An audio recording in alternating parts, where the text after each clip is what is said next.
welcome to the astrology forecast of week 36. We're breaking things down into bite-sized pieces for a while and seeing how the page responds. Have you liked or commented yet? Do it. Do it. Dinkle wants some dinkle. Give it to me. Huh? Come on, do it. Lay it out right here. Do it. Do it. So September commences on a optimistic note with Venus resuming its direct motion in Leo. This retrograde period has been fairly impactful for most of us, particularly concerning relationships and even unfortunate separations. Venus gradually accelerates pace for the first time since July the 23rd, influencing how we establish meaningful connections with others by placing our own needs and desires at the forefront of relationships, which now should hopefully become less challenging. And if we think back to July 23rd, we had two aspects on that day. The first was the retrograde motion beginning in Leo, and the Sun was also entering Leo.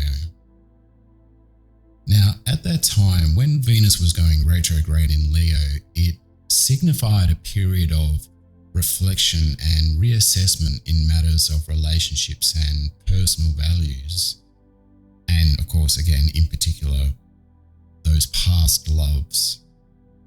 And back then, it was advised to reflect on our relationships, both romantic and platonic, as past issues may have resurfaced, prompting us to reevaluate dynamics and acceptable levels of harmony. It was an opportunity to gain insight into what you truly desire and whether your relationships align with your authentic self. And we also had the Sun entering Leo to assist with confidence and self-assurance in these matters. But with Venus now progressing once again, the segment of your birth chart influenced by Leo will begin to reap the rewards you've been waiting for the past 40 days or so. Aspects related to beauty, creativity, and finances will gradually find resolution, rendering it simpler to indulge in life's various delights. So as Venus goes direct again, it signifies a return to a more harmonious and forward-moving phase in these three areas of life. So the first thing is in relationship dynamics.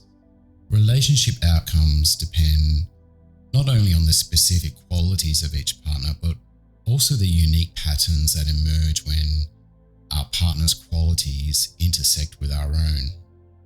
Relationships take on a life of their own, arising from, but also partially independent of the people involved, which influences overall relationship satisfaction.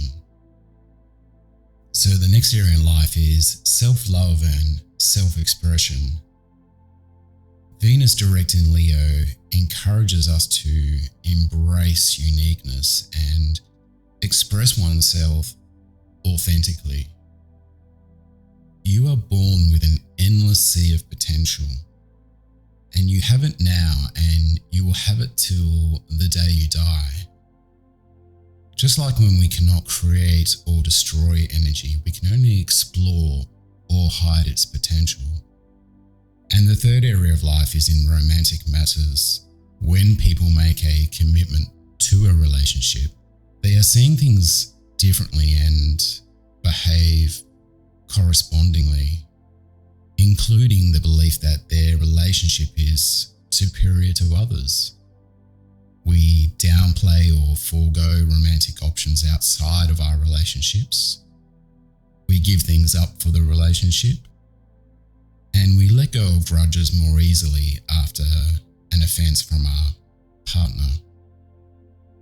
Research also shows that having an inflated sense of our partner's positive attributes really correlates with good relationship outcomes, as does interpreting their behaviours in a more generous light.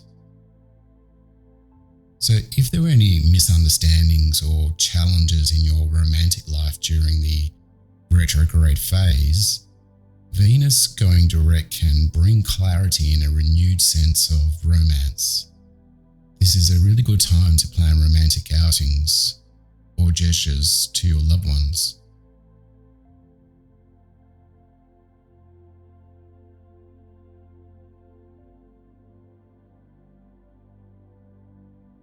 On September 4, Jupiter goes retrograde in Taurus. Literally, as soon as we have one planet coming out of retrograde, we have another one going back in. Jupiter initiates this phase in the Earth sign of Taurus, and it marks its first retrograde in 12 years in this sign. As the portent of expansion, opportunity, and favourable circumstance, Jupiter has an annual 4-month retrograde period which typically encourages a review of the dreams and ambitions we have been formulating, especially within the domain of your birth chart influenced by Taurus. But something to note is the crossover effect of Venus going direct in Leo yesterday, which could create a dynamic interplay of energies. On one hand, you have Venus going direct, which, as we have just discussed, encourages outward expression and enjoyment, while Jupiter retrograde encourages a more contemplative and internal focus. And whilst Jupiter's retrograde period is not as tumultuous as, say, those of Mercury retrograde or Venus retrograde, it does indicate a phase during which progress might not occur as swiftly as desired, given the backtracking through what really is one of the most resolute signs of the zodiac. And that's because this presents an auspicious window to reevaluate matters associated with finances, values, and long-term security. So if you've been dissatisfied with the unfolding of these themes, this is an opportune moment to make necessary adjustments. There is a Japanese writer named Ken Honda who distills our relationships with money into 3 categories: master, slave, and friend. And although this is fairly self-explanatory, how it can translate in our lives is through our questioning. So 1, do we feel boxed in by money or freed by money? 2, do we look at money with irritation or with gratitude? And 3, if money was a person, would it be our friend or an enemy? And this is not just at an individual level, it has larger implications for the collective when considered under international relations terms. And I'll explain what I mean by that with just a quick history lesson, and that is following the end of the Second World War, the Allies anointed the US dollar as the world's principal reserve currency, pegged against gold. That was the gold standard. But in the early 70s, 1971 I believe it was, the dollar was decoupled due to insufficient US gold reserves, which rendered the dollar in effect to be fiat money. Then only a few years later, the petrodollar system was brokered by the US with the OPEC countries, which denominated oil globally in US dollars in exchange, of course, for military support. And this created a synthetic demand where countries buying oil would need US dollars, which in turn enabled US dollar primacy. This means the dollar can be endlessly printed and weaponized in the form of financial sanctions.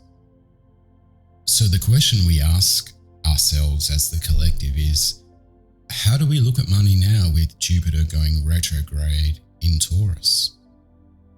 Is money our master, slave, or friend? It's arguably master and slave, unless of course you own the money and then it's your friend.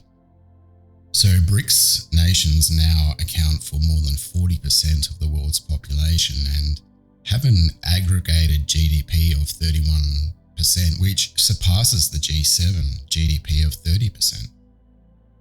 As the reliance on the US dollar diminishes, central banks will begin dumping their dollar reserves. They're doing it now. This will result in hyperinflation and spike interest rates to compensate for the loss of purchasing power. You'll have falling asset prices and a further acceleration of the US decline. And what I'm getting at is this will lead to a generation of people who will need to use this time to consider our emotional intelligence around money. And they'll be looking at things like childhood disappointments, survival and insecurities, and general confidence around money. In the book, The Daily Stoic, on September the 4th is the below quote from Seneca, which is perfect because in this retrograde period where we might be feeling as though things are going backwards in relation to finance, the author suggests the benefit of so-called misfortune. Having experienced and survived it, we walk away with a better understanding of our own capacity and inner strength. Trial by fire, or as Nietzsche said, what does not kill me makes me stronger. It's something to consider. Just remember, Jupiter is the planet of good luck and opportunity. He is here to remind us that you can come out of the other side even in the hardest of situations. Jupiter is a benevolent teacher, and he will lead you towards the lessons in restraint, thriftiness, and humility. Jupiter is here to teach us the cycle of giving and receiving, which is the abundance mentality. And there is a small bonus coming up on September 16, where Jupiter will be receiving a square from Venus in Leo, which exposes the ways in which we may have overdone things since May 16 when Jupiter was direct. And it's easy to forget between now and then, so what this transit will do is remind us if we've had too many money risks or are currently overspending in any way to adopt a more pragmatic approach. But we'll get to that later in the month.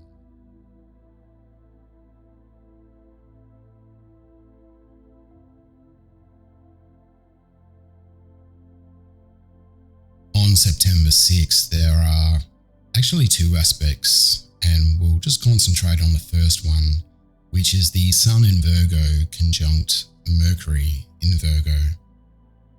And this aspect brings together the energy of the Sun and Mercury, wherein the conjunction amplifies the practical and analytical qualities associated with Virgo.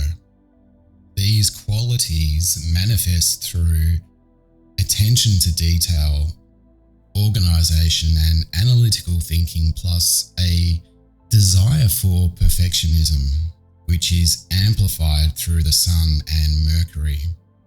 And the aspect is favorable for anything that requires precision and meticulous planning.